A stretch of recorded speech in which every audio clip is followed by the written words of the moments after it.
ദൈവത്തിന് മഹത്വം, ദൈവത്തിന് മഹത്വം. Hallelujah, hallelujah, hallelujah. Praise the Lord, praise the Lord, praise the Lord. ദൈവത്തിന് മഹത്വം, ദൈവത്തിന് മഹത്വം, ദൈവത്തിന് മഹത്വം, ദൈവത്തിന് മഹത്വം, ദൈവത്തിന് മഹത്വം, ദൈവത്തിന് മഹത്വം, ദൈവത്തിന് മഹത്വം. Praise the Lord, praise the Lord, praise the Lord, praise the Lord, praise the Lord, praise the Lord. Praise the Lord, praise the Lord, praise the Lord.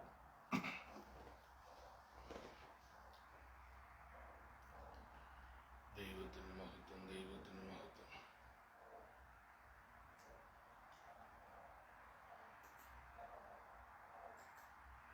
Praise the Lord, praise the Lord, praise the Lord, praise the Lord, praise the Lord, praise the Lord, praise the Lord.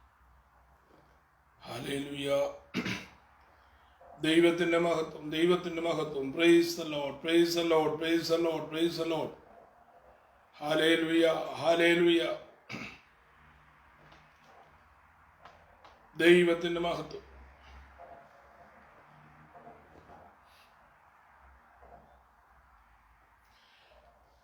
ദൈവത്തിന്റെ പരിശുദ്ധ നാമം വാഴ്ത്തപ്പെടുമാറാകട്ടെ. ഒരു പ്രാവശ്യം കൂടെ വലിയവനായ ദൈവത്തിന്റെ പാദപീഠത്തിൽ ദൈവത്തിന്റെ തിരുവചനവുമായിട്ടായിരിക്കാൻ കർത്താവായ ദൈവം കൃപ ചെയ്തതോർത്ത് ദൈവത്തെ സ്തുതിക്കുകയും വാഴ്ത്തുകയും ചെയ്യുകയാണ്. അനുഗ്രഹിക്കപ്പെട്ടതായ ഒരു പ്രഭാതം കൂടെ കാണുവാൻ കർത്താവായ ദൈവം നമ്മെ സഹായിച്ചതുകൊണ്ട് ഞാൻ ദൈവത്തെ സ്തുതിക്കുകയാണ്.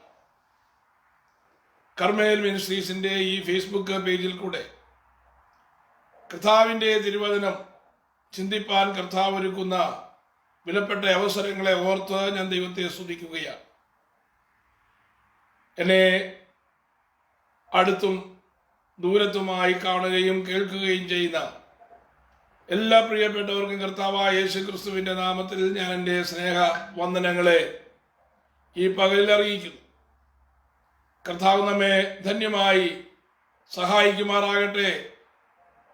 നാം അതുപോലെ ചിന്തിച്ചു വരുന്നതായ വേദഭാഗത്തിലേക്ക് ഞാൻ എൻ്റെ ശ്രോതാക്കളുടെ ശ്രദ്ധയെ തിരിക്കുകയാണ്. നാം ചിന്തിച്ചു വരുന്നതായ വിഷയം തിരുവെഴുത്തിലെ ക്രിസ്തുവിനെ കുറിച്ചാണ്.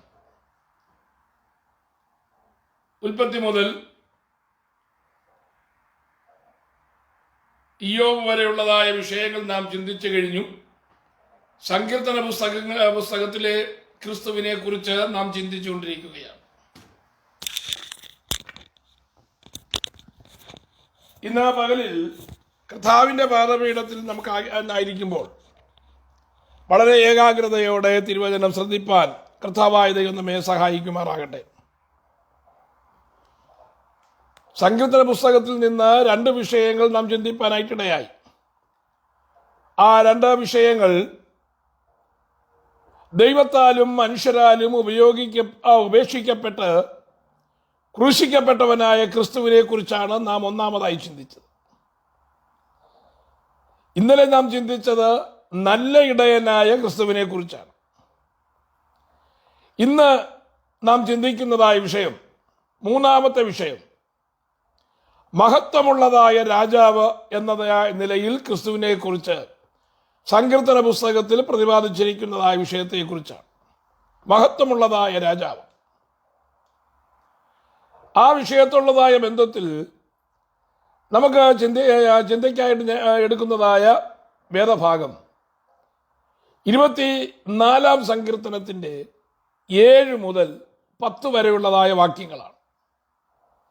അവിടെ നമുക്ക് ഇങ്ങനെയാണ് വായിപ്പാൻ കഴിയുന്നത്: വാതിലുകളെ നിങ്ങളുടെ തലകളെ ഉയർത്തുവിൻ, പണ്ടേയുള്ള കതകുകളെ ഉയർന്നിരിപ്പി, മഹത്വത്തിന്റെ രാജാവ് പ്രവേശിക്കട്ടെ. മഹത്വത്തിന്റെ രാജാവാർ? ബലവാനും വീരനുമായ യഹോവ, യുദ്ധവീരനായ യഹോവ തന്നെ. വാതിലുകളെ നിങ്ങളുടെ തലകൾ ഉയർത്തുവിൻ, മഹത്വത്തിന്റെ രാജാവ് പ്രവേശിക്കട്ടെ. മഹത്വത്തിന്റെ രാജാവ് ആർ? സൈന്യങ്ങളുടെ യഹോവ തന്നെ, അവനാകുന്നു മഹത്വത്തിന്റെ രാജാവ്. ഇതാണ് നമ്മുടെ ചിന്താവിഷയം. മഹത്വത്തിന്റെ രാജാവായി വെളിപ്പെടുന്നതായ ക്രിസ്തു, സങ്കീർത്തന പുസ്തകത്തിൽ നമുക്കത് കാണുവാനായിട്ട് കഴിയും. തിരുവചനത്തിൻ്റെ ആദിയോടന്തം പഠിക്കുന്നതായ ഒരു വേദപണ്ഡിതാവിന് ദൈവത്തിൻ്റെ അനന്തമായ മഹത്വത്തെക്കുറിച്ച് കാണുവാനായിട്ട് കഴിയും. പ്രകൃതിയിലേക്ക് നോക്കുന്നതായ ഒരുവന് ആ മഹത്വത്തെ പ്രകൃതി വിളിച്ചറിയിക്കുന്നത് കാണുവാനായിട്ട് കഴിയും. ദാവീദ് അതുകൊണ്ടാണ് പറയുന്നത്, ആകാശം ദൈവത്തിൻ്റെ മഹത്വത്തെ വർണ്ണിക്കുന്നു, ആകാശവിധാനം ദൈവത്തിൻ്റെ കൈവേലയെ പ്രസിദ്ധമാക്കുന്നു. ആകാശം ദൈവത്തിൻ്റെ മഹത്വത്തെ വർണ്ണിക്കുന്നു. ഈ ഭൂമിയുടെ ഏത് കോണിൽ പോയാലും അവന് കാണുവാൻ കഴിയുന്നത് ആകാശമാണ്. അപ്പൊ ഇന്നിടത്ത് മാത്രമേ ദൈവത്തിന്റെ മഹത്വം വെളിപ്പെടൂ എന്നില്ല.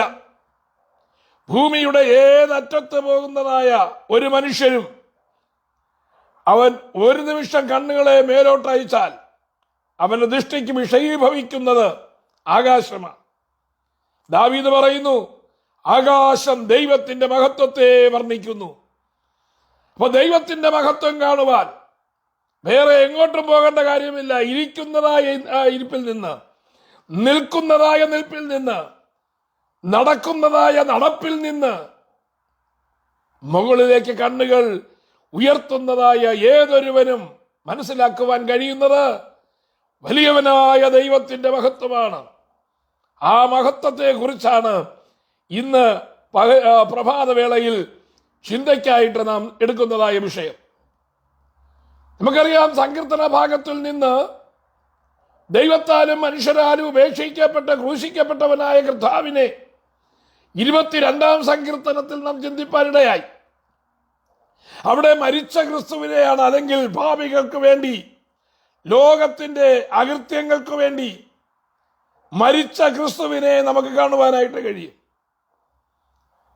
എന്നാൽ തൊട്ടടുത്ത ദിവസം, ഇന്നലെ നമ്മൾ ചിന്തിച്ചത്, ജീവിക്കുന്ന, നമ്മോടൊത്ത് ജീവിക്കുന്ന, നമുക്ക് വേണ്ടി ജീവിക്കുന്ന ഇടയനായ ക്രിസ്തുവിനെയാണ് നമുക്ക് കാണുവാൻ കഴിയുന്നത്.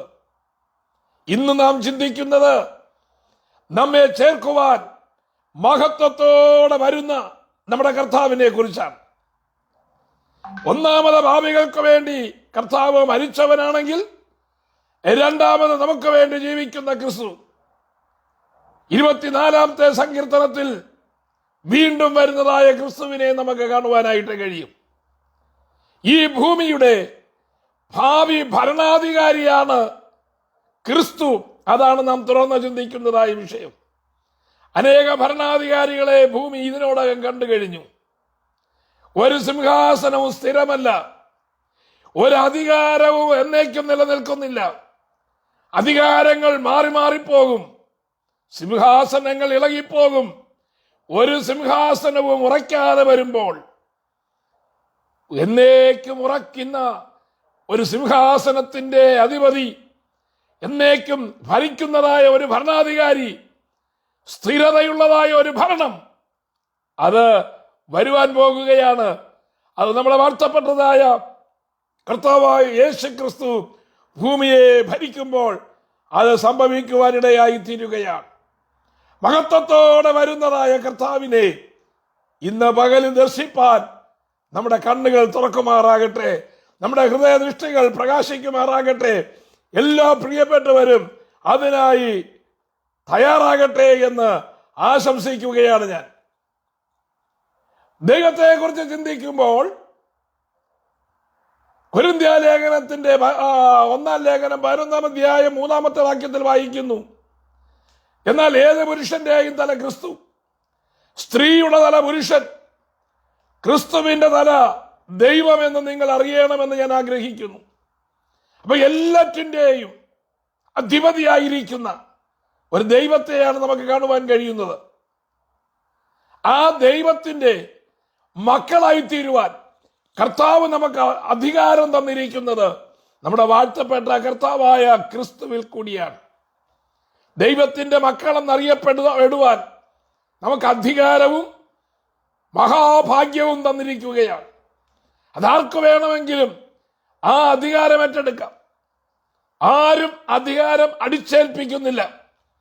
ആ അധികാരം ആരും നിർബന്ധത്താൽ എടുക്കേണ്ട ആവശ്യമില്ല, വില കൊടുത്ത് വാങ്ങേണ്ട കാര്യമില്ല. ആർക്ക് വേണമെങ്കിലും സൗജന്യമായി ലഭിക്കുന്നതായ അധികാരം, ദൈവ മക്കൾ എന്നുള്ളതായ അധികാരം, കർത്താവായ യേശുക്രിസ്തുവിനെ കൈക്കൊണ്ട് കർത്താവായ യേശുക്രിസ്തുവിന്റെ നാമത്തിൽ വിശ്വസിക്കുന്നതായ ഏവർക്കും ദൈവ മക്കളാകുവാനുള്ളതായ അധികാരം കൊടുത്തു. സർവത്തിനും അധികാരിയായ കർത്താവ്. കൊരിന്ത്യ ലേഖനത്തിന്റെ 15-ാം അധ്യായം 24 മുതൽ 26 വരെയുള്ളതായ വാക്യങ്ങൾ വായിക്കുമ്പോൾ, അന്ന് അവൻ എല്ലാ വാഴ്ചയ്ക്കും അധികാരത്തിനും ശക്തിക്കും നീക്കം വരുത്തിയിട്ട് രാജ്യം പിതാവായ ദൈവത്തെ ഏൽപ്പിക്കും. അവൻ സകല ശത്രുക്കളെയും കാൽ കീഴാക്കുവോളം വാഴേണ്ടതാകുന്നു.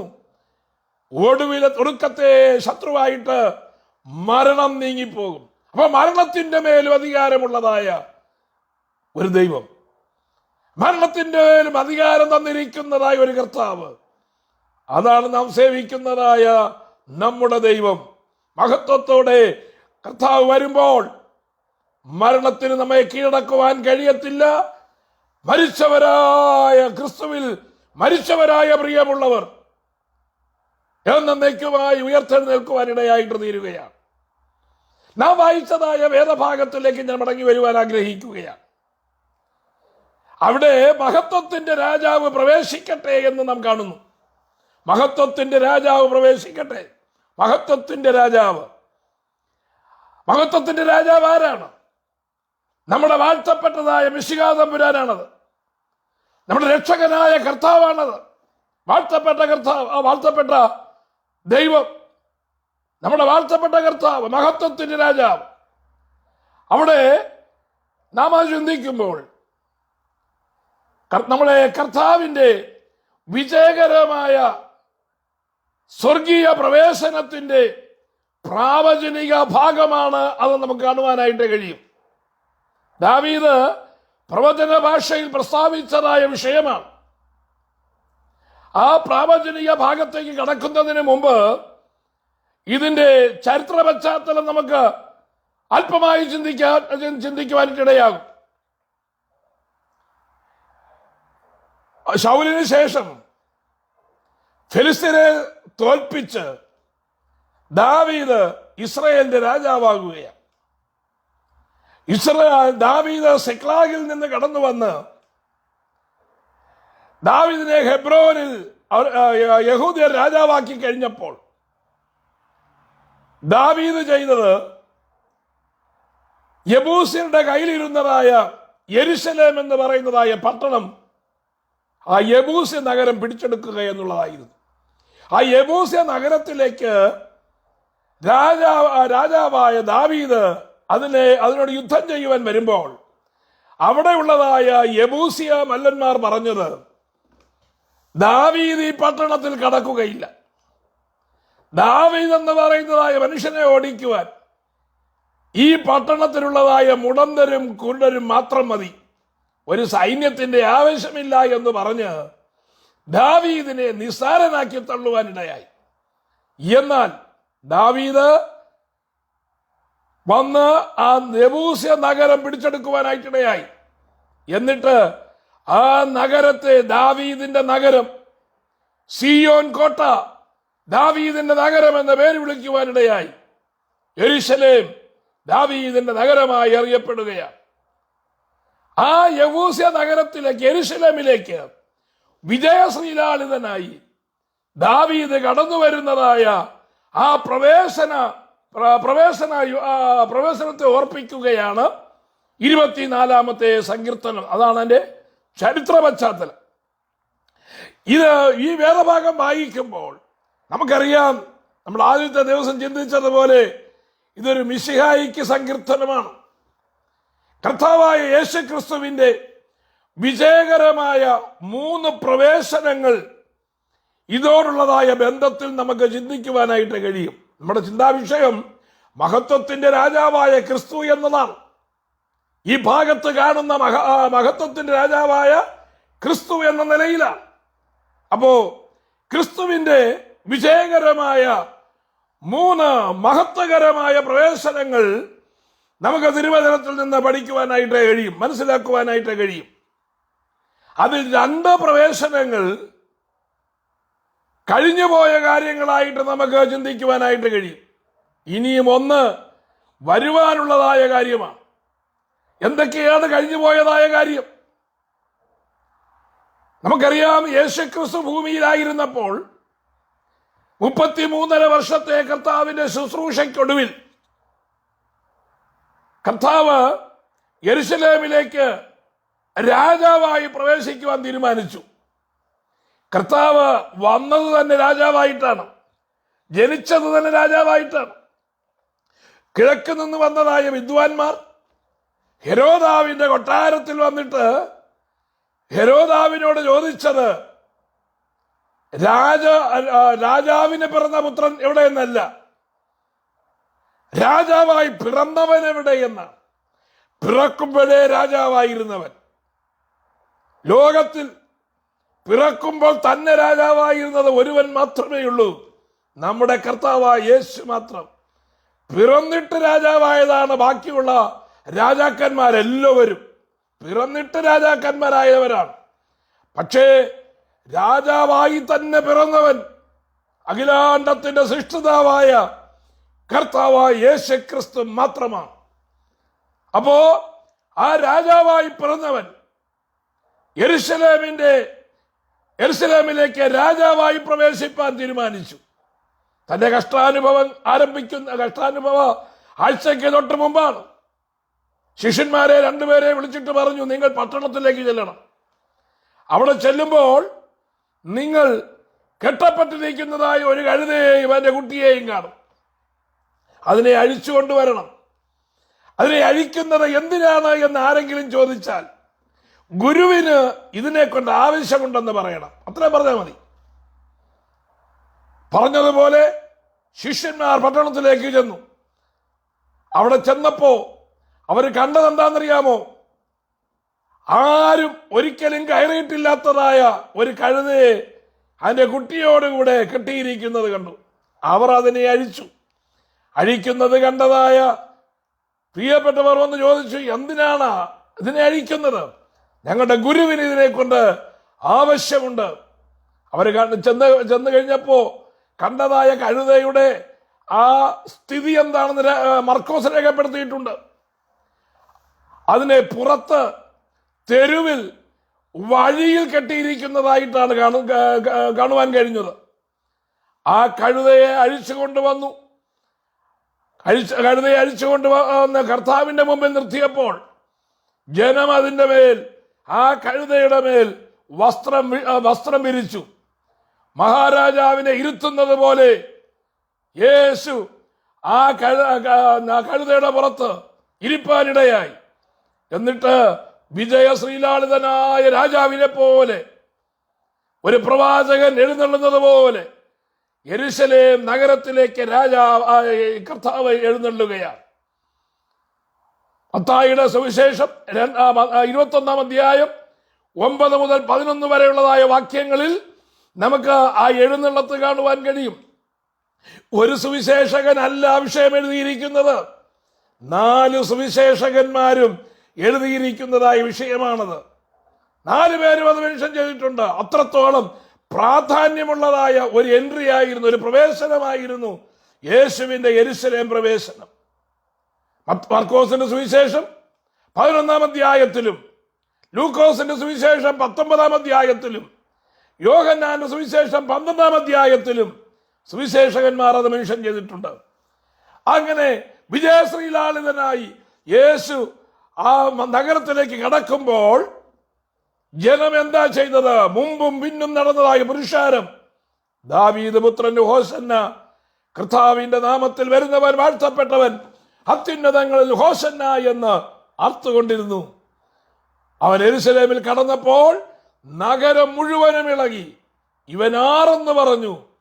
ഇവൻ ഗലീലയിലെ നസ്രത്തിൽ നിന്നുള്ളതായ പ്രവാചകനായ യേശു എന്ന് പുരുഷാരം പറഞ്ഞു. പുരുഷാരം കർത്താവിനെ സ്വീകരിക്കുകയാണ്. പക്ഷേ ഏതാനും ദിവസങ്ങൾ കഴിഞ്ഞപ്പോ, 4-5 ദിവസം കഴിഞ്ഞപ്പോ അതേ പുരുഷാരം യേശുവിനെ ക്രൂശിക്ക എന്ന് ആർക്കുവാനിടയായി. ഇതാണ് ലോകം തരുന്നതായ സ്ഥാനത്തിന്റെ പ്രത്യേകത. ഇതാണ് ലോകം തരുന്നതായ മാന്യതയുടെ പ്രത്യേകത. ഇതാണ് ലോകം തരുന്നതായ ഉയർച്ചയുടെ പ്രത്യേകത. എന്നെ കേൾക്കുന്ന ദൈവത്തിന്റെ പൈതല്, ലോകത്തിന്റെ പിന്നാലെയല്ല, സ്ഥാനമാനങ്ങളുടെ പുറകെയല്ല, ലോകം തരുന്നതായ പുകഴ്ച അത് അസ്ഥിരമായിരിക്കുമ്പോൾ അതിന്റെ പുറകെ പോകരുത് എന്ന് കർത്താവ് നമ്മെ പഠിപ്പിക്കുകയാണത്. അപ്പോ കർത്താവിന്റെ ഒന്നാമത്തെ യെരുശലേം, മഹത്വകരമായ പ്രവേശനം യെരുശലേമിലേക്കാണ്. കർത്താവിന്റെ രണ്ടാമത്തെ പ്രവേശനം, അതിലേക്ക് കിടക്കുന്നതിന് മുമ്പ് ഈ പ്രവേശനം മൂലം നിവർത്തിതമായ രണ്ട് പ്രധാനപ്പെട്ടതായ കാര്യങ്ങൾ നമുക്ക് ചിന്തിക്കേണ്ടതുണ്ട്. ഈ മഹത്വകരമായ പ്രവേശനം, ഒന്ന്, അത് തിരുവഴുത്തിന്റെ നിവർത്തിയാണ്. സെഖര്യാ പ്രവാചകന്റെ പുസ്തകം 9-ാം അധ്യായം 9-ാമത്തെ വാക്യത്തിൽ നാം വായിക്കുന്നു, സീയോൻ പുത്രിയെ ഉച്ചത്തിൽ ഘോഷിച്ചാനന്ദിക്കാം, യെരുശലേം പുത്രിയെ ആർപ്പിടുക, ഇതാ നിന്റെ രാജാവ് നിന്റെ അടുക്കൽ വരുന്നു, അവൻ നീതിമാനും ജയശാലിയും താഴ്മയുള്ളവനുമായി കഴുതപ്പുറത്തും പെൺകഴുതയുടെ കുട്ടിയായ ചെറുകഴുതപ്പുറത്തും കയറി വരുന്നു. ഇതാ സംഭവിക്കുന്നതിന് യെരുശലേം പ്രവേശനത്തിന് വർഷങ്ങൾക്ക് മുമ്പ്, 4-5 നൂറ്റാണ്ടുകൾക്ക് മുമ്പ് പ്രവാചകനായ സക്കറിയാവ് രേഖപ്പെടുത്തി വെച്ചിരിക്കുന്ന വിഷയമാണ്. ഇതാ നിന്റെ രാജാവ് നിന്റെ അടുക്കൽ വരുന്നു, അവൻ നീതിമാനും ജയശാലിയും താഴ്മയുള്ളവനുമായി കഴുതപ്പുറത്തും പെൺകഴുതയുടെ കുട്ടിയായ ചെറുകഴുതപ്പുറത്തും കയറി വരുന്നു. 118-ാം സങ്കീർത്തനത്തിന്റെ 25-26 വാക്യങ്ങളിൽ അവിടെ വായിക്കുന്നു, യഹോവയെ ഞങ്ങളെ രക്ഷിക്കണമേ, യഹോവയെ ഞങ്ങൾക്ക് ശുഭത നൽകണമേ, യഹോവയുടെ നാമത്തിൽ വരുന്നവൻ വാഴ്ത്തപ്പെട്ടവൻ, ഞങ്ങൾ യഹോവയുടെ ആലയത്തിൽ നിന്ന് നിങ്ങളെ അനുഗ്രഹിക്കുന്നു. യെരുശലേം പ്രവേശനത്തോടുള്ളതായ ബന്ധത്തിൽ പാടുന്നതായ പാട്ടിന്റെ ഈരടികളാണത്.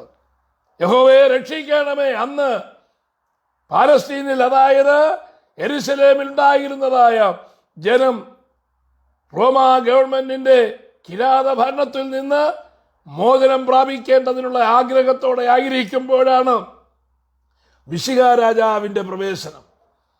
സ്വതവേ അവർ പ്രാർത്ഥിക്കുന്ന പ്രാർത്ഥന, ദൈവമേ രക്ഷിക്കണമേ എന്നുള്ളതായ ആ വലിയ ആഴമായ പ്രാർത്ഥന അവരുടെ കണ്ടത്തിൽ നിന്ന് ഉയരുവാനിടയായി. ആ പ്രവേശനം മൂലം സാധിച്ചതായ രണ്ടാമത്തെ വിഷയം, അത് സ്വതന്ത്രമാക്കപ്പെട്ടതായ ആ കഴുതയുടെ സ്വാതന്ത്ര്യമാണ്. കെട്ടപ്പെട്ട കഴുതയുടെ സ്വാതന്ത്ര്യം. കർത്താവ് രാജാവായി വന്നാൽ കെട്ടപ്പെട്ടവർ സ്വതന്ത്രമാക്കപ്പെടും. കെട്ടപ്പെട്ടവർ സ്വതന്ത്രമാക്കപ്പെടും. പാപത്തിന്റെ കെട്ടിൽ കിടക്കുന്ന, പിശാചിന്റെ ബന്ധനത്തിൽ കിടക്കുന്നതായ അനേകരെ മോചിപ്പിക്കുവാൻ കർത്താവിന്റെ വാക്ക് കേട്ട് പട്ടണത്തിലേക്ക് പോകുന്നതായ പ്രിയപ്പെട്ടവർ, ലോകത്തിലേക്ക് ഇറങ്ങുന്നതായ പ്രിയപ്പെട്ടവർ, അനേകർക്ക് മോചനം കൊടുക്കുവാനിടയായിട്ട് തീരും.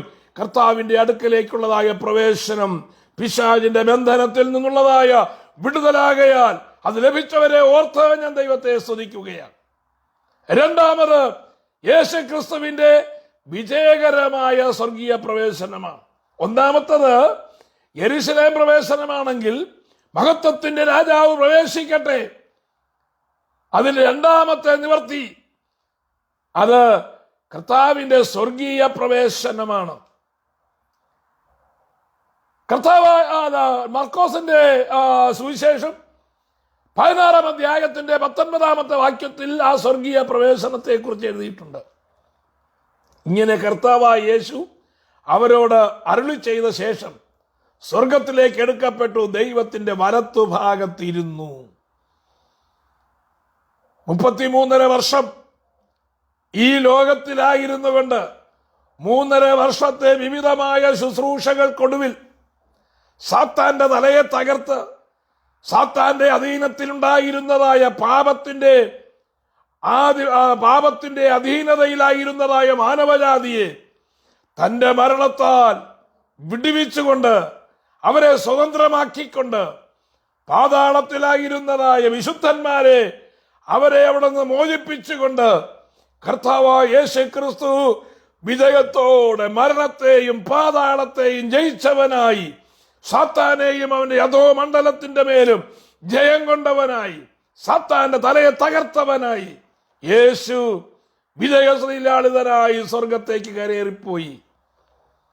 സ്വർഗത്തേക്ക് കരേറിപ്പോയതായ കർത്താവിനെ കുറിച്ച് മർക്കോസ് രേഖപ്പെടുത്തിയിരിക്കുന്നത് ഇങ്ങനെ: കർത്താവായ യേശു അരുളി ചെയ്ത ശേഷം സ്വർഗത്തിലേക്ക് എടുക്കപ്പെട്ടു, ദൈവത്തിന്റെ വലത്തുഭാഗത്തിരുന്നു. ഇപ്പോ കർത്താവ് ദൈവത്തിന്റെ വലത്തുഭാഗത്തിരിക്കുകയാണ്. പത്രോസ് അതേക്കുറിച്ച് രേഖപ്പെടുത്തിയിട്ടുണ്ട്. കർത്താവിന്റെ ഇഷ്ടയപ്പോസ്തലനായ പത്രോസ് തന്റെ 1-ാം ലേഖനത്തിൽ 3-ാം അധ്യായം 22-ാമത്തെ വാക്യം വായിക്കുമ്പോൾ, യേശു സ്വർഗത്തിലേക്ക് പോയി ദൈവത്തിന്റെ വലത്തുഭാഗത്തിരിക്കുന്നു, ദൂതന്മാരും അധികാരങ്ങളും ശക്തികളും അവന് കീഴ്പ്പെട്ടുമിരിക്കുന്നു. അപ്പോ കർത്താവ് വിജയശ്രീലാളിതനായി സ്വർഗത്തേക്ക് പ്രവേശിക്കുമ്പോ സ്വർഗത്തിൽ കേൾക്കുന്നതായ ആരവമാണ്: മഹത്വത്തിന്റെ രാജാവ് പ്രവേശിക്കട്ടെ. മറ്റൊരു കൂട്ടർ ചോദിക്കുന്നു, മഹത്വത്തിന്റെ രാജാവ് ആരാണ്? ഇതാ ബലവാനും വീരനുമായ യഹോവ, യുദ്ധവീരനായ യഹോവ, യുദ്ധവീരനായ കർത്താവ് ആരോട് യുദ്ധം ചെയ്തു? പാതാള മണ്ഡലത്തോട് യുദ്ധം ചെയ്തു. സാത്താനോട് യുദ്ധം ചെയ്തു. അവനെ ജയിപ്പാനിടയായി.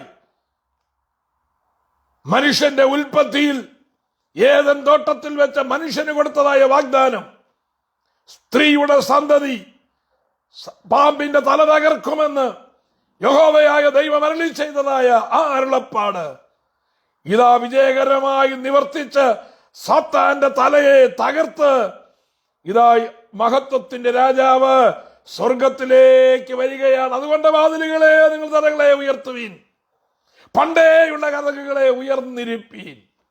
മഹത്വത്തിന്റെ രാജാവ് പ്രവേശിക്കട്ടെ. മഹത്വത്തിന്റെ രാജാവ് പ്രവേശിച്ചു. എവിടെ? സ്വർഗത്തേക്ക് അവൻ പ്രവേശിച്ചു. പിതാവിന്റെ വലത്തുഭാഗത്ത് അവൻ ഇരിപ്പാനിടയായി. ഇന്ന് എനിക്കും നിങ്ങൾക്കും വേണ്ടി പിതാവിന്റെ വലത്തുഭാഗത്ത് നമുക്ക് വേണ്ടി പക്ഷപാതം ചെയ്തുകൊണ്ട്, നമ്മുടെ പാപങ്ങൾക്ക് പരിഹാരം തന്നുകൊണ്ട് നമ്മെ കർത്താവിനോട് അടുപ്പിക്കുവാനായി പിതാവിന്റെ വലത്തുഭാഗത്ത് നമുക്ക് വേണ്ടി പക്ഷപാതം ചെയ്തുകൊണ്ടിരിക്കുന്ന കർത്താവായ യേശു ക്രിസ്തുവിനെ നമുക്ക് കാണുവാൻ കഴിയും. സ്തേഫാനോസ് ആ കർത്താവിനെ കണ്ടു. തന്റെ മേൽ കല്ലുകൾ വന്നു പതിക്കുമ്പോൾ, മരണം മുന്നിൽ കാണുമ്പോൾ, ആ കഷ്ടതയുടെ ആ തീവ്രത അവന്റെ ജീവിതത്തിൽ അനുഭവിക്കുമ്പോൾ അവൻ മുകളിലോട്ട് നോക്കിയപ്പോൾ കണ്ടതെന്താണ്? സ്വർഗം തുറന്നിരിക്കുന്നതും പിതാവിന്റെ വലത്തുഭാഗത്ത് പുത്രനായ കർത്താവ് എഴുന്നേറ്റു നിൽക്കുന്നതും അവൻ കണ്ടു. ഇതാണ് ഒരു ദൈവ പൈതലിന്റെ പ്രത്യാശ. കഷ്ടതയിൽ കൂടി കടന്നു പോകുമ്പോൾ, വേദനയിൽ കൂടി കടന്നു പോകുമ്പോൾ, മറ്റുള്ളവർ നിന്നെ കല്ലെറിയുമ്പോൾ, ആരും സഹായിപ്പാൻ കഴിയാതിരിക്കുമ്പോൾ മുകളിലേക്ക് കണ്ണുകൾ ഉയർത്തു. അവിടെ നിനക്ക് വേണ്ടി എഴുന്നേൽക്കുന്ന മഹത്വത്തിന്റെ രാജാവുണ്ട്. നമ്മെ സഹായിപ്പാൻ എഴുന്നേൽക്കുന്ന കർത്താവിന്റെ സാന്നിധ്യം അനുഭവിപ്പാനിടയാകും. ദൈവം എഴുന്നേൽക്കുന്നു. അവന്റെ ശത്രുക്കൾ ചിതറിപ്പോകുന്നു. പുക പതറിക്കുന്നത് പോലെ ദൈവം അവരെ പതറിക്കുന്നു. തീങ്കൽ മെഴുകുരുകുന്നത് പോലെ ദുഷ്ടൻ ദൈവസന്നിധിയിൽ നശിക്കുന്നു.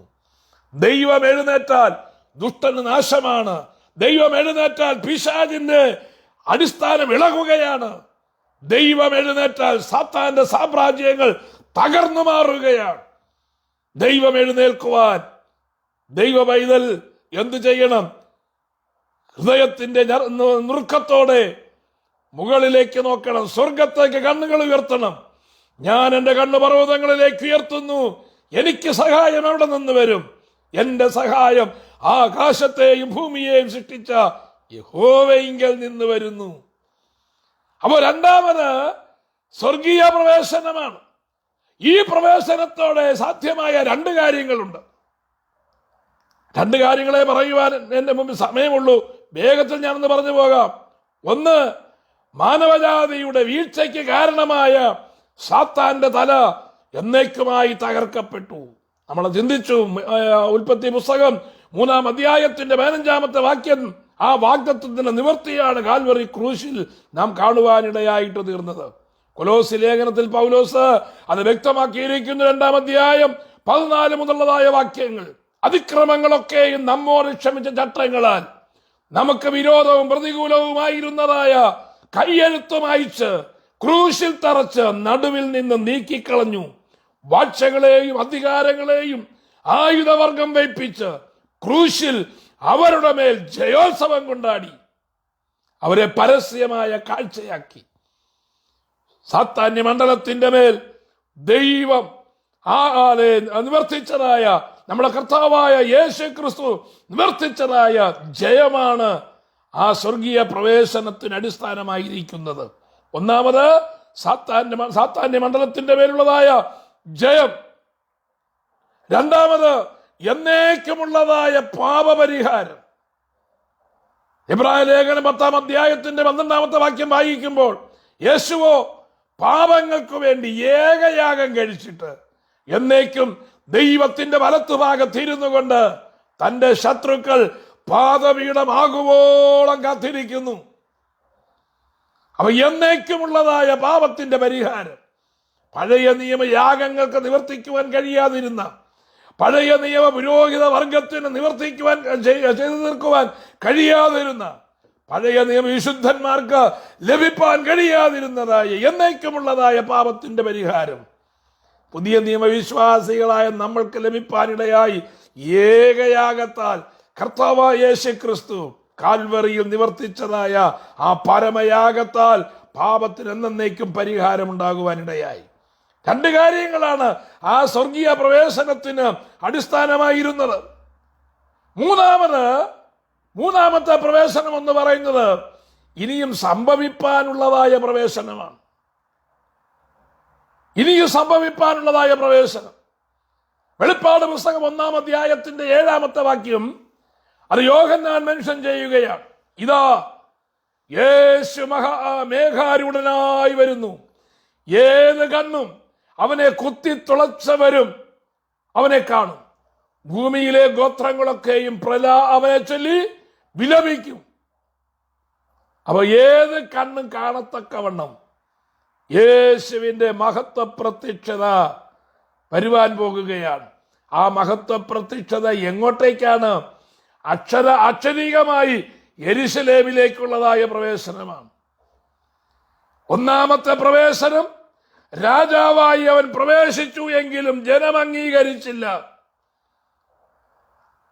അതുകൊണ്ട് മാനവജാതിയുടെ രക്ഷ പൂർത്തീകരിച്ചുകൊണ്ട് അവൻ സ്വർഗീയ പ്രവേശനം ചെയ്തു. മഹത്വത്തിന്റെ രാജാവ് അവിടെ നിന്ന് ഒരിക്കൽ സ്വീകരിക്കാത്തതായ ജനത്തിന്റെ അടുക്കലേക്ക് അവരെ വീണ്ടെടുത്തുകൊണ്ട് യെരുശലേമിലേക്ക് അക്ഷരികമായ ഒരു പ്രവേശനം ചെയ്യുവാൻ മഹത്വത്തോടെ വരുന്നതായ യേശുവിന്റെ മഹത്വ പ്രത്യക്ഷതയെ കുറിച്ച് കർത്താവ് തന്നെ പറഞ്ഞിട്ടുണ്ട്. മത്തായിയുടെ സുവിശേഷം 25-ാം അധ്യായത്തിന്റെ 31-32 വാക്യങ്ങൾ കർത്താവ് പറയുകയാണ്, മനുഷ്യപുത്രൻ തന്റെ തേജസ്സോടെ സകല വിശുദ്ധന്മാരുമായി വരുമ്പോൾ അവൻ തന്റെ തേജസ്സിന്റെ സിംഹാസനത്തിന്മേലിരിക്കും.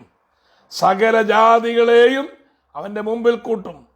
അവൻ അവരെ ഇടയൻ ചെമ്മരിയാടുകളെയും കോലാടുകളെയും തമ്മിൽ വേർതിരിക്കുന്നത് പോലെ വേർതിരിക്കും. അപ്പൊ ഒരു മഹത്വത്തിന്റെ പ്രത്യക്ഷതയും മഹത്വത്തിന്റെ പ്രവേശനവും ശേഷിച്ചിരിക്കുകയാണ്. ആ മഹത്വത്തിന്റെ പ്രത്യക്ഷത കർത്താവ് തന്നെ വിശുദ്ധന്മാരുമായി ഒലിവുമലയിലേക്ക് ഇറങ്ങി വരുമ്പോൾ സംഭവിക്കും.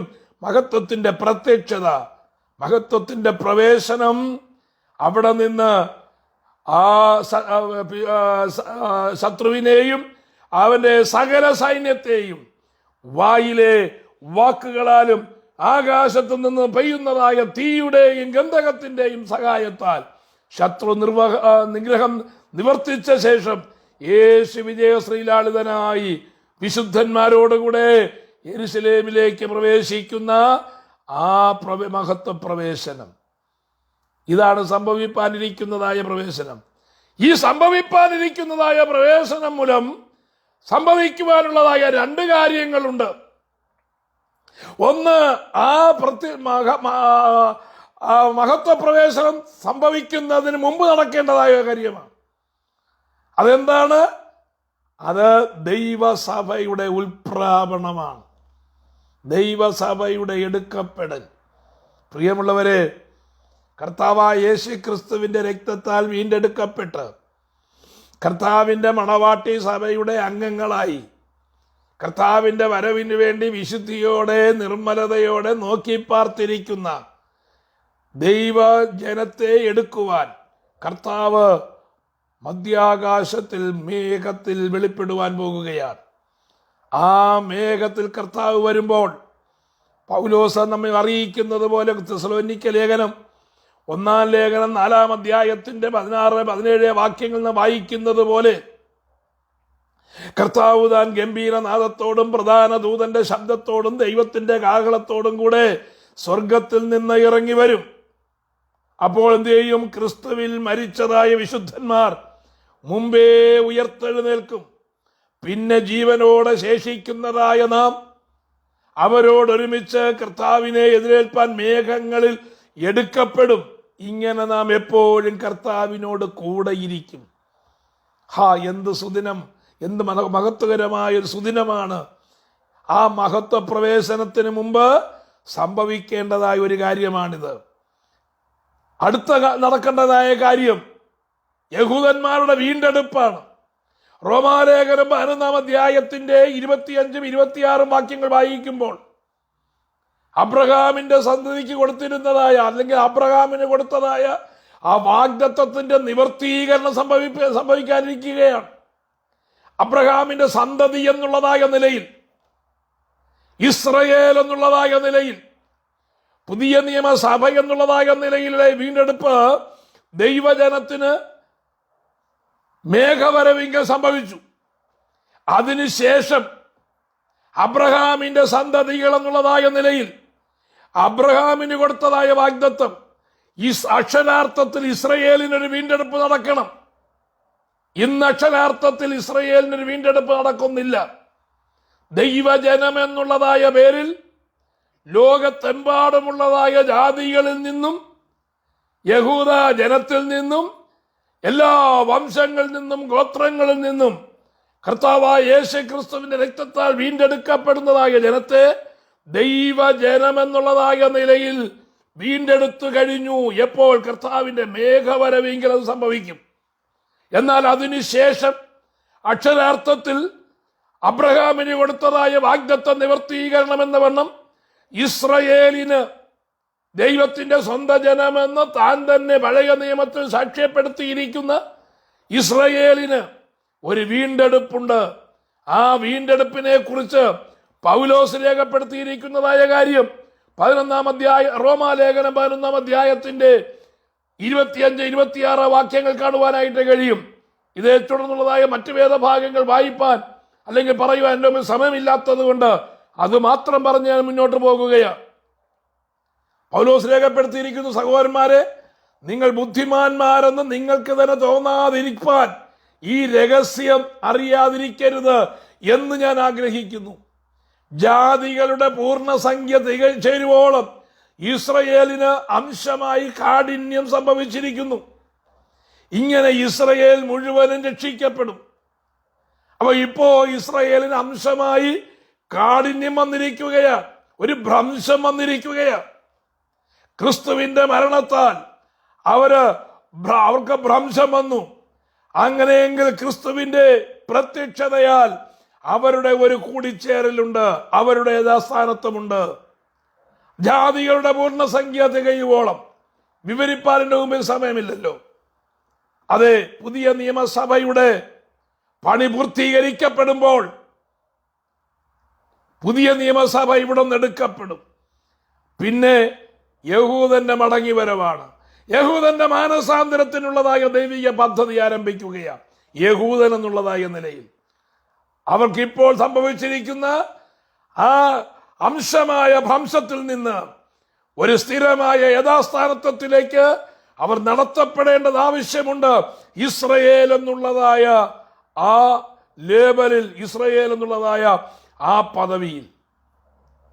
അതുകൊണ്ട് അവർക്ക് സംഭവിക്കുന്നതായ യഥാസ്ഥാനത്വമാണ് രണ്ടാമത്തെ വിഷയം.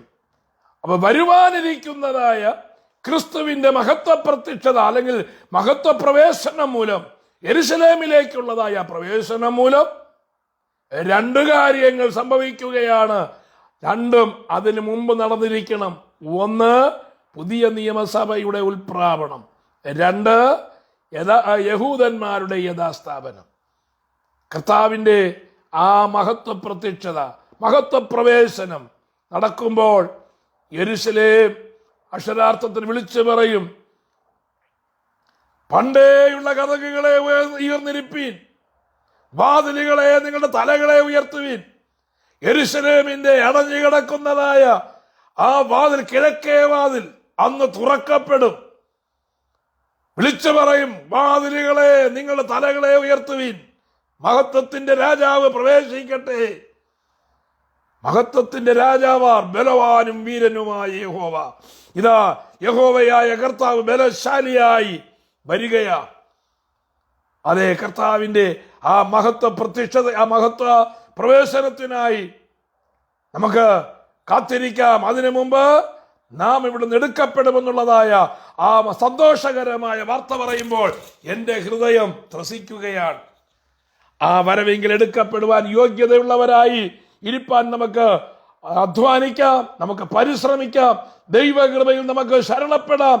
കേൾവിക്കാരെയും അതിനായി ദൈവം ഒരുക്കുമാറാകട്ടെ. മഹത്വത്തിന്റെ രാജാവ് എന്നുള്ളതായ നിലയിൽ ക്രിസ്തുവിനുള്ളതായ 4 സ്ഥാനങ്ങളും കൂടെ പറഞ്ഞ് ഞാൻ എൻ്റെ വാക്കുകൾക്ക് വിരാമം കുറിക്കുവാൻ ആഗ്രഹിക്കുകയാണ്. 4 സ്ഥാനം, ക്രിസ്തുവിനുള്ളതായ 4 സ്ഥാനങ്ങൾ. ഒന്ന്, ഉന്നതനായ രാജാവ്. ഉന്നതനായ രാജാവ്. വാതിലുകളെ നിങ്ങളുടെ തലകളെ ഉയർത്തുവിൻ. അപ്പോ തലകൾ ഉയർത്തണമെങ്കിൽ ഉന്നതനായ ഒരുവന് വേണ്ടിയാണ് തലകൾ ഉയർത്തേണ്ടത്. നമ്മുടെ വാഴ്ത്തപ്പെട്ട കർത്താവ് എല്ലാറ്റിന്റെ മേലും ഉന്നതനാണ്, എല്ലാറ്റിന്റെ മേലും ഉന്നതനാണ്. വാതിലുകളെ നിങ്ങളുടെ തലകളെ ഉയർത്തുവിൻ, പണ്ടേയുള്ള കതകുകളെ ഉയർന്നിരിപ്പീൻ. 118 സങ്കീർത്തനത്തിന്റെ 19-20 വാക്യങ്ങൾ. നീതിയുടെ വാതിലുകൾ എനിക്ക് തുറന്നു തരുവീൻ, ഞാൻ അവയിൽ കൂടെ കടന്ന് യഹോവയ്ക്ക് സ്തോത്രം ചെയ്യും. യഹോവയുടെ വാതിൽ ഇത് തന്നെ, നീതിമാന്മാർ അതിൽ കൂടെ കടക്കും. കർത്താവിന്റെ അടുക്കലേക്ക് ഈ വാതിൽ കൂടി കടക്കുവാൻ യോഗ്യതയുള്ളവരാരാണ്? നീതിമാന്മാർക്ക് മാത്രമേ കടക്കുവാൻ കഴിയുകയുള്ളൂ. ആരാണ് നീതിമാന്മാർ? കർത്താവായ യേശു ക്രിസ്തുവിന്റെ രക്തത്താൽ വീണ്ടെടുക്കപ്പെട്ടതായ ദൈവത്തിന്റെ ജനം, യേശു ക്രിസ്തു എന്നതായ നാമത്താൽ വീണ്ടെടുക്കപ്പെട്ടതായ ദൈവത്തിന്റെ ജനം, അവരാണ് നീതിമാന്മാർ. യെശയ്യാ പ്രവാചകൻ വിളിച്ചു പറയുന്ന 26-ാം അധ്യായത്തിന്റെ 2-ാമത്തെ വാക്യത്തിൽ, വിശ്വസ്തത കാണിക്കുന്ന നീതിയുള്ള ജാതി പ്രവേശിക്കേണ്ടതിന് വാതിലുകളെ തുറപ്പീൻ. വാതിലുകൾ തുറക്കപ്പെടുന്നത് വിശ്വസ്തത കാണിക്കുന്നതായ ജാതിക്ക് വേണ്ടിയാണ്. ദൈവസന്നിധാനത്തിൽ വിശ്വസ്തരായിരിക്കാൻ കഴിയുന്നുണ്ടോ?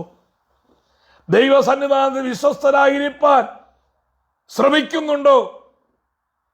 അതോ മനുഷ്യരെ ബോധിപ്പിക്കുവാനാണോ കാര്യങ്ങൾ ചെയ്യുന്നത്? മനുഷ്യപ്രീതിക്ക് വേണ്ടിയാണോ കാര്യങ്ങൾ ചെയ്യുന്നത്? ദൈവത്തിന്റെ മുമ്പിൽ വിശ്വസ്തത കാണിക്കുന്നവർക്ക് വേണ്ടി തുറക്കപ്പെടുന്നതായ വാതിലുകൾ, അതാണ് ക്രിസ്തു പ്രവേശിക്കുന്നതായ വാതിലുകൾ. നീതിമാന്മാർക്ക് പ്രവേശനം സിദ്ധിച്ചിരിക്കുന്നതായ വാതിലുകൾ.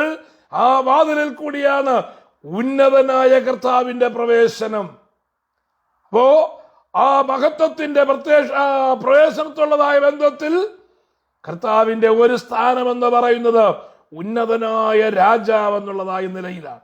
ഈ രാജാവിനെ തോൽപ്പിക്കുവാൻ മറ്റൊരു രാജാവിന്, രാജാതിരാജാവാണ്, കർത്താതി കർത്താവാണ്, സ്വർഗത്തിന് ഉടയവനായ സ്വർഗീയനായ ദൈവമാണ്. ആകയാൽ ആ ഉന്നതനായ രാജാവിന് വേണ്ടി നമുക്ക് വളരെ പ്രതീക്ഷയോടെ കാത്തിരിക്കാം. രണ്ടാമത്, മഹത്വത്തിന്റെ രാജാവ്. രണ്ടാമത്തെ സ്ഥാനം ക്രിസ്തുവിന്റെ രണ്ടാമത്തെ സ്ഥാനം എന്ന് പറയുന്നത് മഹത്വത്തിന്റെ രാജാവാണ്.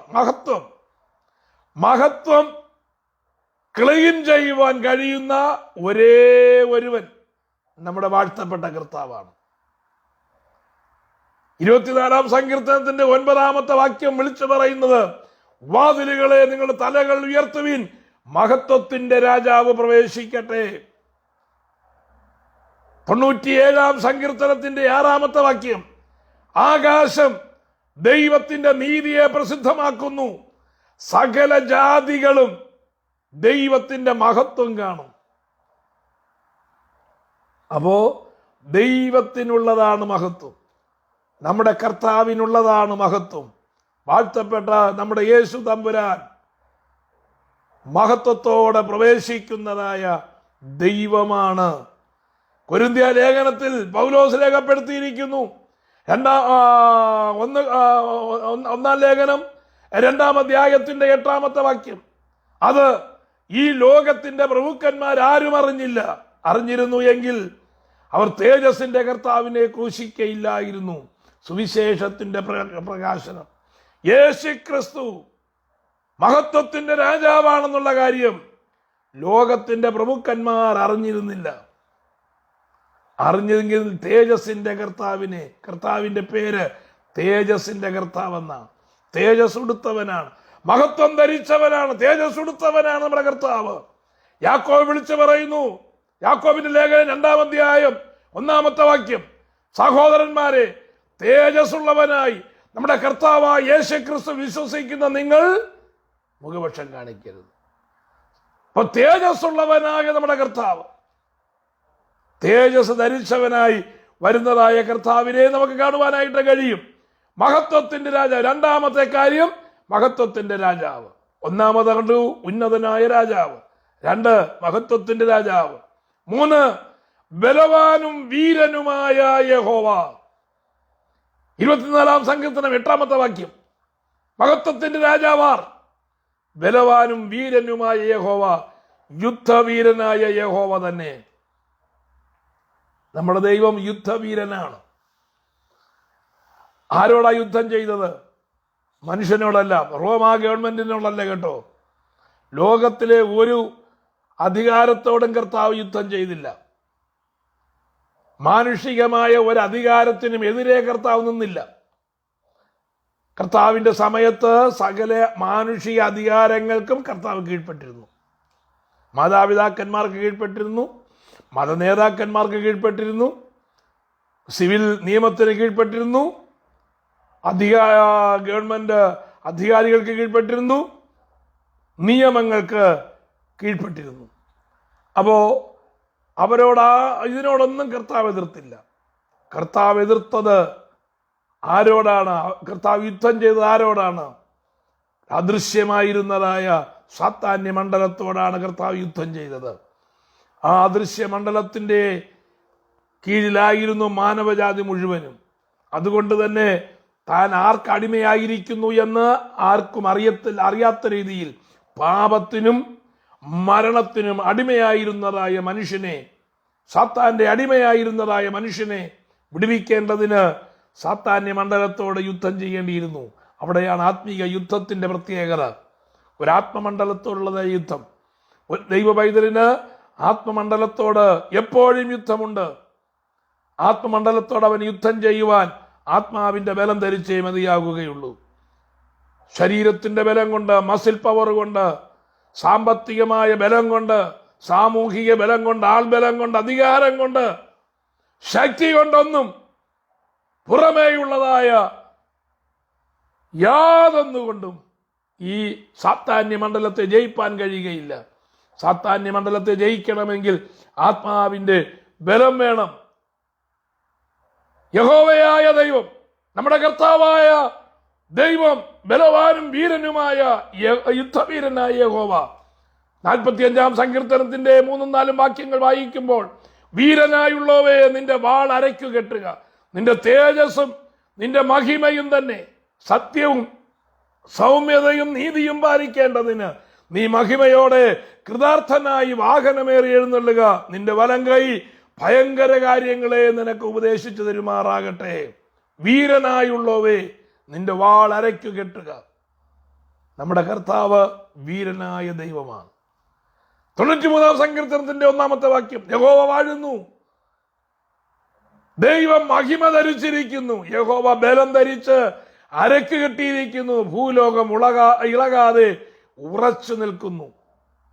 മഹിമ ധരിച്ചവനായ കർത്താവ് ബലം അരക്ക് കെട്ടിക്കൊണ്ട് വരുന്നതായ ദൈവം, ബലവാനും വീരനുമായ യഹോവ 3-ാമത്തെ പദവി. 4-ാമത്തെ പദവി സൈന്യങ്ങളുടെ യഹോവ. സൈന്യങ്ങളുടെ യഹോവ. 24-ാം സങ്കീർത്തനം 10-ാമത്തെ വാക്യം, മഹത്വത്തിന്റെ രാജാവാർ സൈന്യങ്ങളുടെ യഹോവ തന്നെ, അവനോ മഹത്വത്തിന്റെ രാജാവ്. 4-ാമത്തെ പദവി സൈന്യങ്ങളുടെ യഹോവ. എന്താ സൈന്യങ്ങളുടെ യഹോവയുടെ പ്രത്യേകത? പ്രവാചകനായ യെശയ്യാവിന്റെ പുസ്തകം 6-ാം അധ്യായം 3 മുതലുള്ളതായ വാക്യങ്ങൾ വായിക്കുമ്പോൾ അവിടെ സൈന്യത്തിന്റെ യഹോവയുടെ പ്രത്യക്ഷത പ്രവാചകനായ യെശയ്യാവ് കാണുവാൻ നമുക്ക് മനസ്സിലാക്കുവാൻ കഴിയും. ഉസിയ രാജാവ് മരിച്ചയാണ്ടിൽ കർത്താവ് ഉയർന്നും പൊങ്ങിയുമുള്ളതായ സിംഹാസനത്തിൽ ഇരിക്കുന്നതും സാറാബുകൾ അവന് ചുറ്റും നിന്നവനെ ആരാധിക്കുന്നതും യെശയ്യാവ് കാണുകയാണ്. ഒരു സ്വർഗീയ ആരാധനയുടെ ദൃശ്യം അവന്റെ കണ്ണുകൾക്ക് ക്ഷയീഭവിച്ചു. സറാബുകളിൽ 2 കൊണ്ട് മുഖം മൂടി, 2 കൊണ്ട് പാദം മൂടി, 2 കൊണ്ട് പറന്നിട്ട് അവർ ഒരുവനോടൊരുവൻ വിളിച്ചു പറയുകയാണ്, സൈന്യങ്ങളുടെ യഹോവ പരിശുദ്ധൻ, പരിശുദ്ധൻ, പരിശുദ്ധൻ, സർവഭൂമിക്കും അവന്റെ മഹത്വം കൊണ്ട് നിറഞ്ഞിരിക്കുന്നു എന്ന് ആർത്തു പറഞ്ഞു. ആരെയാണ് യെശയ്യാവ് കണ്ടത്? സൈന്യങ്ങളുടെ യഹോവ. സൈന്യങ്ങളുടെ യഹോവ സിംഹാസനത്തിൽ ഇരിക്കുന്നവൻ കണ്ടു. ആ സൈന്യങ്ങളുടെ യഹോവയെ സാറാഫുകൾ ആരാധിച്ചു കൊണ്ടിരിക്കുകയാ. സ്വർഗീയ ആരാധന, സ്വർഗത്തിന്റെ ദൃശ്യം യെശയ്യാവിന് മുമ്പിൽ പ്രത്യക്ഷപ്പെടുവാനിടയായി. ആർക്കുന്ന ശബ്ദത്താൽ ആലയത്തിന്റെ അടിസ്ഥാനങ്ങൾ കുലുങ്ങി, ആലയം പുക കൊണ്ട് നിറഞ്ഞു. അപ്പോൾ യെശയ്യാ വിളിച്ചു പറയുകയാണ്, അയ്യോ എനിക്കയ്യോ കഷ്ടം, എനിക്കയ്യോ കഷ്ടം, ഞാൻ നശിച്ചു, ഞാൻ ശുദ്ധിയില്ലാത്ത അതരങ്ങളുള്ളതായ ഒരു മനുഷ്യൻ, ശുദ്ധിയില്ലാത്ത അതരങ്ങളുള്ള ജനത്തിന്റെ ഇടയിൽ പാർക്കുന്നു എന്ന് വിളിച്ചു പറഞ്ഞു. സൈന്യങ്ങളുടെ യഹോവയുടെ പ്രത്യക്ഷത ഉണ്ടായാൽ അവിടെ ആദ്യം സംഭവിക്കുന്നത് എന്താണെന്നറിയാമോ? നമ്മെ തന്നെ ഒന്ന് കാണുവാനിടയായിട്ട് തീരണം. നമ്മുടെ പുകഴ്ച കാണുവാനല്ല, നമ്മുടെ ബലം കാണുവാനല്ല, നമ്മുടെ ആൾമഹത്വം കാണുവാനല്ല, നമ്മുടെ സാമ്പത്തിക ഭദ്രത കാണുവാനല്ല, നമ്മുടെ ജീവിതത്തിന്റെ കുറവുകളെ ഒന്ന് കാണുവാൻ സൈന്യങ്ങളുടെ ദൈവത്തിന്റെ, സൈന്യങ്ങളുടെ യഹോവയുടെ പ്രത്യക്ഷത കാണണം. യെശയ്യാവ് അത് കണ്ടു. പലപ്പോഴും നമുക്ക് തന്നെ കാണുവാൻ കഴിയാതിരിക്കുന്നത്, നമ്മുടെ കുറവുകളെ നമുക്ക് മനസ്സിലാക്കുവാൻ കഴിയാതിരിക്കുന്നത്, നമ്മുടെ പാപത്തെ നമുക്ക് തിരിച്ചറിയുവാൻ കഴിയാതിരിക്കുന്നത്, നാം സ്വയം നീതിക്കാരാകുവാൻ കാരണം ഈ സൈന്യങ്ങളുടെ യഹോവയുടെ പ്രത്യക്ഷത കിട്ടാത്തത് കൊണ്ടാണ്. സൈന്യങ്ങളുടെ യഹോവയുടെ പ്രത്യക്ഷത യെശയ്യാവിനുണ്ടായപ്പോൾ യെശയ്യാവ് തന്നെ കാണുകയാണ്, തന്റെ കുറവ് കാണുകയാണ്, ആ കുറവിനുള്ളതായ കാരണം കാണുകയാണ്, തന്റെ ചുറ്റുപാടുകൾ ദർശിക്കുകയാ. അവന് മനസ്സിലായി അവൻ സ്വയം അശുദ്ധിയുള്ളവനാണ്. ആ അശുദ്ധിയുടെ കാരണം അവൻ മനസ്സിലായി. ആ ചുറ്റുപാട്, അവനെ അശുദ്ധിയിലേക്ക് നയിക്കുന്ന ചുറ്റുപാട് അവന് മനസ്സിലായി. അവൻ ആർത്ത് വിളിച്ചു, അയ്യോ ഞാൻ അരിഷ്ട മനുഷ്യൻ, എന്നെ ആര് വിടുവിക്കും, ഞാൻ നശിച്ചു എന്നവൻ വിളിച്ചു പറഞ്ഞപ്പോ ആ ശബ്ദം കേട്ട് സറാഫുകളിൽ ഒരുത്തൻ യാഗപീഠത്തിൽ നിന്ന് കൊടിൽ കൊണ്ട് ഒരു തീക്കനലെടുത്ത്, എവിടെയാണോ അവൻ അശുദ്ധി എന്നവൻ വിളിച്ചു പറഞ്ഞത്, എവിടെയാണോ ബലഹീനത ഉണ്ടെന്നവൻ വിളിച്ചു പറഞ്ഞത്, അവിടെ ആ തീക്കനൽ തൊടുവാനിടയായി. അവൻ ശുദ്ധിയുള്ള ആദരങ്ങളുള്ള മനുഷ്യനായി മാറി. യെശയ്യാവ് പിന്നെ ശുശ്രൂഷയ്ക്കായി വിളിക്കപ്പെടുകയാ. അനന്തരം ഞാൻ ആരെ അയക്കേണ്ടു, ആർ നമുക്ക് വേണ്ടി പോകുമെന്നുള്ളതായ ആ ശബ്ദം യെശയ്യാവ് കേൾക്കുവാനിടയായി. അടിയനിതാ, അടിയനെ അയക്കണമേ എന്ന് യെശയ്യാവിന്റെ സമർപ്പണം തുറന്ന് കാണുവാൻ കഴിയും.